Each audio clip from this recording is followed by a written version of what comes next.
Assalamualaikum warahmatullahi wabarakatuh. Perkenalkan, nama saya Firda Qanitatul Lutfiyah dari kelas 3 TBIB dengan NIM 22411040457. Di sini saya akan membuat tugas video untuk memenuhi tugas mata kuliah fikih ujian akhir semester. Yang pertama, jelaskan pengertian fikih secara bahasa atau etimologi dan istilah atau terminologi. Pengertian fikih secara bahasa atau etimologi berasal dari kata lafal faqiha yafqahu fiqhan yang berarti mengerti atau faham. Fikih identik dengan al-fahmu yang berarti pengetahuan atau pemahaman. Sedangkan pengertian fikih secara istilah atau terminologi, fikih adalah ilmu tentang hukum-hukum syara praktis yang diambil dari dalil-dalil yang terperinci. Soal nomor 2, jelaskan sejarah perkembangan fikih. Fikih termasuk ilmu yang muncul pada masa awal berkembang agama Islam. Secara esensial, fikih sudah ada pada masa Nabi SAW. Perkembangan fikih terbagi menjadi beberapa periode. Periode pertama pada saat Nabi masih hidup. Pada dasarnya, hukum atas suatu perbuatan sudah terbentuk pada zaman Rasulullah sejak pertama kali Islam hadir. Karena Islam sendiri sejak awal sudah bermuatan akidah, akhlak, dan hukum atas perbuatan manusia. Pada periode ini, Rasulullah lah yang menjadi satu-satunya fatwa umat Islam. Hukum-hukum fikih pada saat itu terdiri dari hukum Allah dan Rasul-Nya dengan acuan Al-Quran dan As-Sunnah.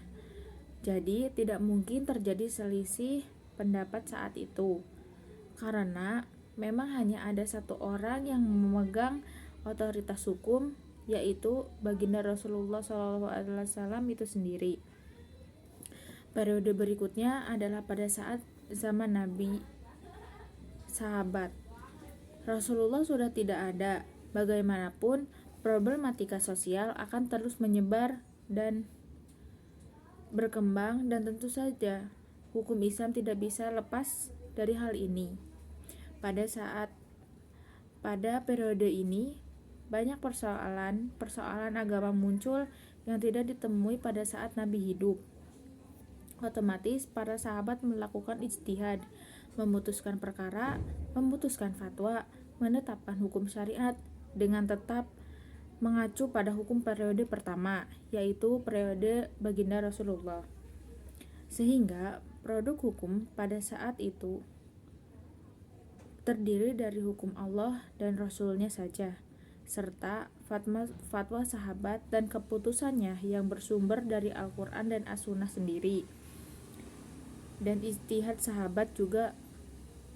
Pada periode ini juga belum ada kodifikasi fikih secara khusus. Periode selanjutnya yaitu periode tabi'in dan imam mujtahid, yaitu abad kedua dan ketiga Hijriyah. Pada periode ini bukan hanya periodisasi fikih secara khusus. Periode selanjutnya bukan hanya periodisasi yang menjadi faktor perkembangan hukum fikih semakin kompleks, tetapi juga karena semakin luasnya kekuasaan Islam dan banyaknya pemeluk Islam dari penjuru dunia dengan pluralitas sosiokultur dan geografis. Tentu masalah yang dihadapi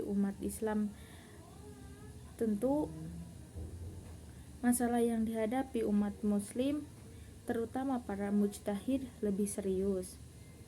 Pada akhirnya semua itu mendorong para imam mujtahid untuk memperluas medan ijtihad dan menetapkan hukum syara atas semua peristiwa jurisprudensi Islam serta membuka bahasan dan pandangan baru bagi mereka. Ketetapan hukum pada periode ini sebelumnya tetap menjadi acuan periode. Pada periode ini, hukum-hukum fikih terdiri dari hukum Allah dan Rasul-Nya, fatwa dan putusan para sahabat, fatwa imam mujtahid, dan hasil ijtihad mereka yang bersumber dari Al-Quran, hadis, ijtihad para sahabat, dan ijtihad para imam mujtahid. Barulah periode ini terjadi kodifikasi hukum Islam yang dipelopori oleh Imam Malik bin Anas wafat pada 795 Masehi dalam kitabnya yang berjudul Al-Muwatta atas permintaan Khalifah Al-Mansur wafat pada 775 Masehi, yaitu Khalifah kedua Bani Abbasiyah. Kitab ini berisi hadis-hadis dan fatwa para sahabat, tabi'in, serta tabi'in yang valid, yang sah menurut Imam Malik. Kitab ini dijadikan landasan hukum fikih oleh penduduk Hijaz. Berikutnya, Abu Yusuf wafat pada 798 Masehi. Pengikut mazhab Imam Abu Hanifah wafat pada 797 Masehi. Menyusun beberapa kitab fikih yang kemudian menjadi rujukan negeri Irak, disusul oleh Imam Muhammad bin Al-Hasan Asy-Syaibani wafat pada 189 Hijriah, yang juga pengikut mazhab Imam Abu Hanifah, menyusun kitab Zahir Ar-Riwayah As-Sittah, yang kemudian dikomentari oleh Imam Syamsul Al-Immah Al-Syarqusi wafat pada 490 Hijriah dengan kitabnya Al-Mabsut yang menjadi rujukan Imam mazhab Hanafi. Setelah itu disusul oleh Muhammad bin Haris Asy-Syafi'i wafat pada 820 Masehi atau yang dikenal dengan Imam Syafi'i, menulis kitab fikih yang berjudul di Mesir. Kitab ini juga menjadi pijakan dalam fikih mazhab Imam Syafi'i. Soal yang ketiga, jelaskan pengertian dari fikih ibadah, fikih muamalah,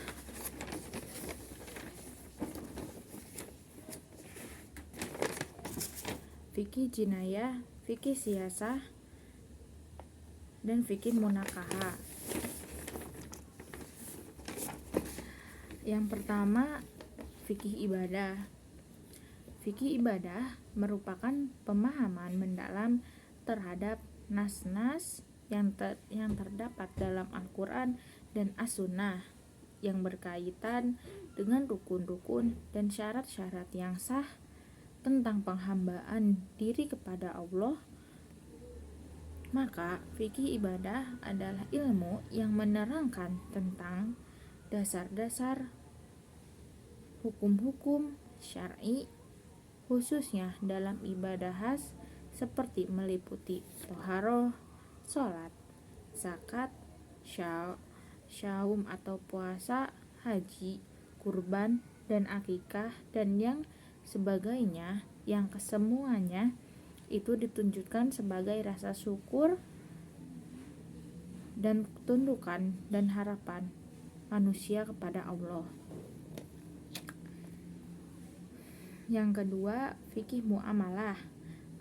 Fikih muamalah adalah ilmu yang mempelajari hukum syariah yang terkait dengan hubungan antar manusia dan dalilnya yang sangat terperinci.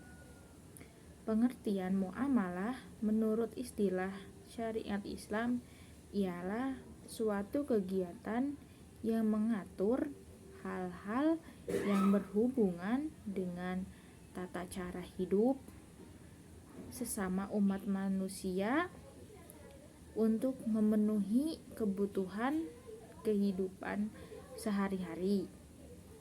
Sedangkan yang termasuk dalam kegiatan muamalah diantaranya adalah jual beli, sewa menyewa, utang piutang, dan lain-lain sebagainya, atau perniagaan.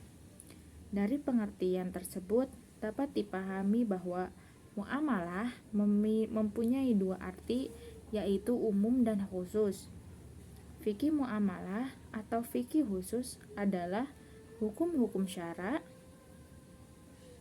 yang bersifat praktis atau amaliyah yang diperoleh dari dalil-dalil yang terperinci mengatur keterdekatan seseorang dengan orang lain dalam hal persoalan ekonomi.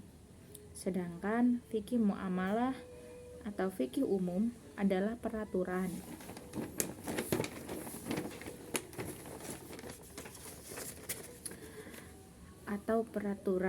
Allah yang harus diikuti dan ditaati oleh manusia dalam bermasyarakat untuk menjaga kepentingan manusia. Yang ketiga ada fikih jinayah. Fikih jinayah terdiri dari dua suku kata, yaitu fikih dan jinayah.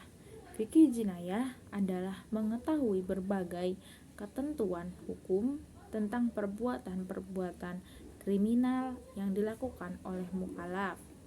Sebagai hasil pemahaman dari dalil-dalil yang terperinci, yang dimaksud dengan tindak kriminal menurut Zarga adalah tindakan-tindakan kejahatan yang mengganggu ketentraman umum serta tindakan melawan perundang-undangan. Menurut istilah fikih,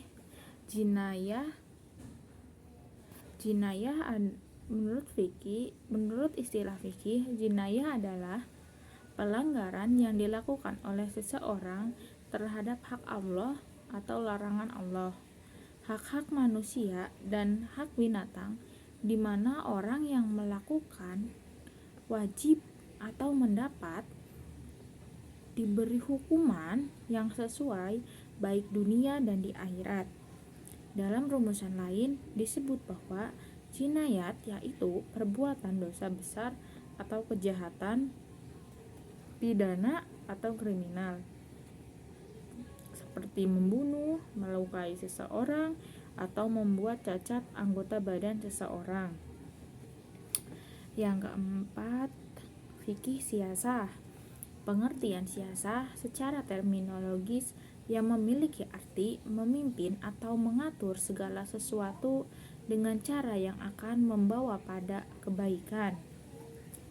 Fikih siasah merupakan sebuah ilmu yang mempelajari mengenai urusan umat dan negara dengan berbagai macam bentuk hukum, peraturan, serta kebijakan yang telah dibuat oleh para pemegang kekuasaan yang berbanding lurus dengan ajaran syariat untuk mewujudkan kesejahteraan.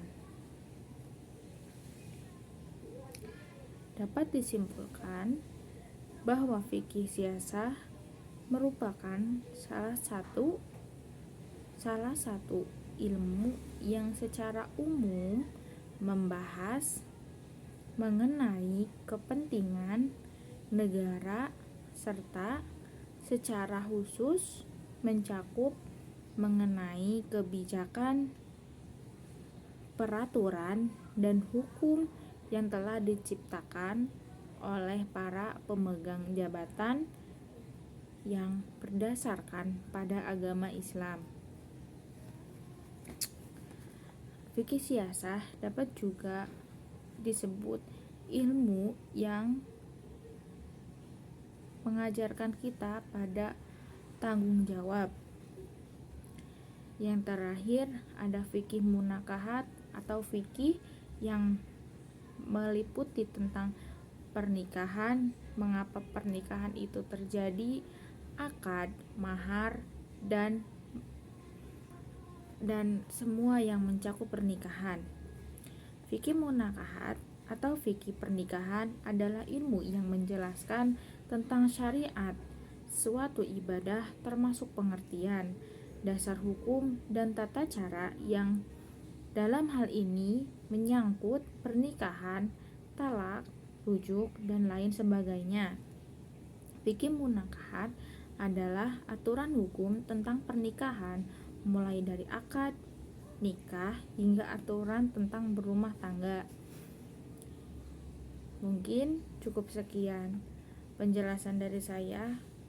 Tugas ini untuk memenuhi ujian akhir semester mata kuliah fikih. Wassalamualaikum warahmatullahi wabarakatuh.